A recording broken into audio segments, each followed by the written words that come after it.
Growing up and getting into the PC scene, I've always enjoyed The Sims. I've only ever really played the first two, with the original being the main focus of my time in the series.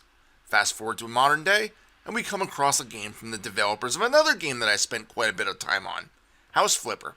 Something about renovating houses was just calming and satisfying, and was a perfect way to relax while watching a video or movie. But that game that came from the devs that I'm talking about today is called The Tenants. In The Tenants, you are a landlord in a city, aiming to make a quick buck by renovating and renting out rooms and homes. It's a very simple premise to understand. There's a lengthy tutorial right from the start, with your uncle guiding you through necessary steps for each task. You start with your uncle's old trailer, cleaning up the trash as you do, and then repairing any broken utilities. You then proceed to renovate it, placing various objects and changing out the wallpaper and flooring to appease the next tenant. You then rent the place out and begin earning cash from the rent collected. There's only a few other things that you can really do. Occasionally, someone you are renting to may text you with a problem that they are having, such as a broken heater or a burst water pipe. You can opt to either send your uncle in for a cheaper repair of dubious quality, or pay the bigger bucks to hire a professional. Or you can just tell them to suck it up, which does tend to irritate your tenants and make them want to move out quicker. But if you have a problem child renting out a room, this may be a viable solution. You can, of course, try to buy other properties so that you can earn even more money. By doing so, the cycle repeats. Clean, renovate, lease. Holding an open house brings in possible tenants, and you'll be able to inspect each one to find the perfect person to bring in. Once they settle in, they'll be in contact with you to have things repaired if the need arises. The odd thing is only a small portion of your funds will come from your collected rent. At least, at the start of the game this is the case. Instead, most of your money will come from jobs that you can bring on. From what I've played of the game so far, there are about 3 types to choose from: renovating, babysitting, and scouting.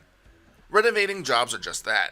Someone contacts you to refresh a room in their home, and gives you a laundry list of items they would like to see placed there. This is made super simple by allowing you to easily click the item on the list to bring up the options in the bottom part of the screen, filtering out anything that wasn't wanted.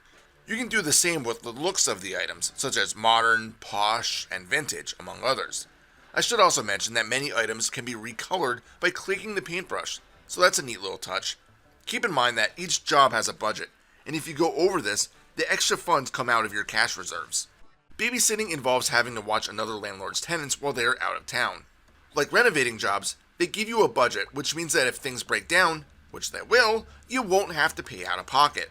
These jobs are simple and don't exactly pay very well, but there's minimal work to be done with them, other than maybe responding to a text message here and there.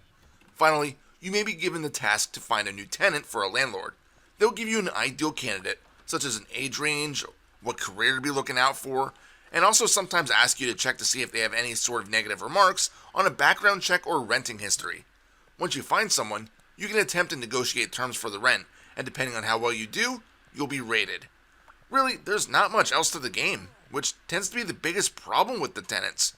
It's just kind of boring to play. Many of the jobs that I have found only pay out about $2,000 to $6,000, and many of the properties that can be bought are easily requesting 6 figures.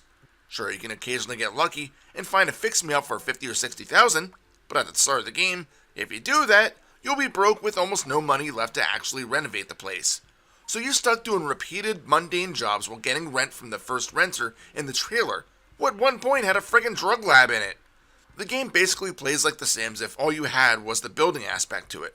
You can't tell the renters what to do. Instead, all you do is creepily watch them as they go about their day. Granted, you do earn some XP as you complete tasks, which earns skill points. These points are used in various skill trees, but most of these skills are kinda lame. Allowing lengthier contracts, having your uncle walk faster, or have a better chance of repairing stuff, and unlocking more gifts to appease or appall your tenants are pretty much all you get. Each district also has its own XP, of which there are 3 of them. Truth be told, I can't tell you what a higher district XP level does. Maybe unlocks more available buildings?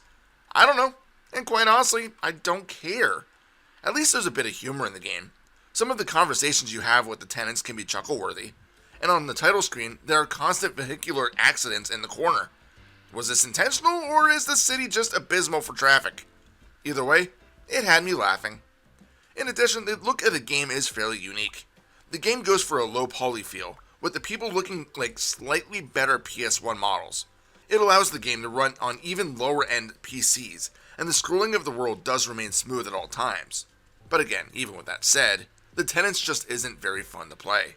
I've put about 8 hours into the game and already feel like I've seen everything available, even if the other districts still remain locked.